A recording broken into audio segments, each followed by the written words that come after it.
The Madeleine amulet, by me, Steve Bearer. This segment shows me laying gold leaf. Gold leaf comes in sheets about 3 inches square, so it needs to be cut into pieces to be used. Here I'm checking to see which piece of cut gold best fits the area on which I'm going to lay leaf. Now I dampen the ground to increase its stickiness. This presents some problems. If the ground is soluble, it may pock and crinkle and ruin the absolutely smooth surface that is necessary to obtain a glossy sheen. After dampening, I let the ground dry to the touch. This may take 30 seconds to 2 minutes depending on how damp the brush was. Here you see me laying a large piece of gold, but it doesn't quite cover all the ground, so I must add a small piece to cover the tip of one flame.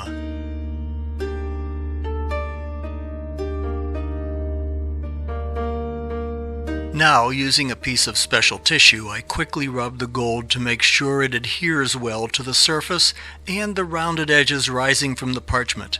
This is the first step in burnishing. Not wanting to waste any gold, I fold the excess gold back onto the ground. This will also ensure a better result, since at least 4 layers of gold are necessary to achieve a rich color and fine sheen. Notice I switched the knife from my right hand to my left. Being ambidextrous is useful in many crafts. Modern gold leaf is substantially thinner than what was used even 100 years ago. Indeed, it is so thin that the stickiness of the ground can penetrate 2 to 4 layers of it.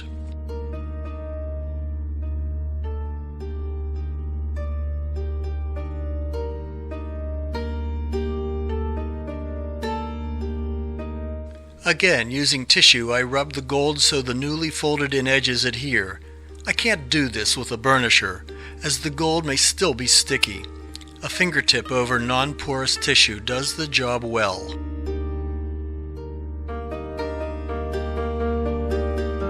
Once again, I fold in the remaining edges using an X-Acto knife.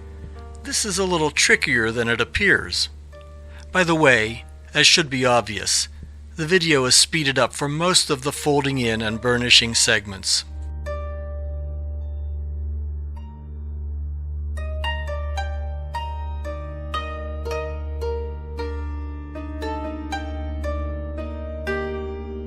Now a bit more burnishing with my finger, and then I use a small agate burnisher to carefully go over every surface and edge, to ensure a good bond between the gold and ground and to achieve the finest possible sheen. I must still use the tissue, as there may be some tackiness from the ground that has seeped through the gold.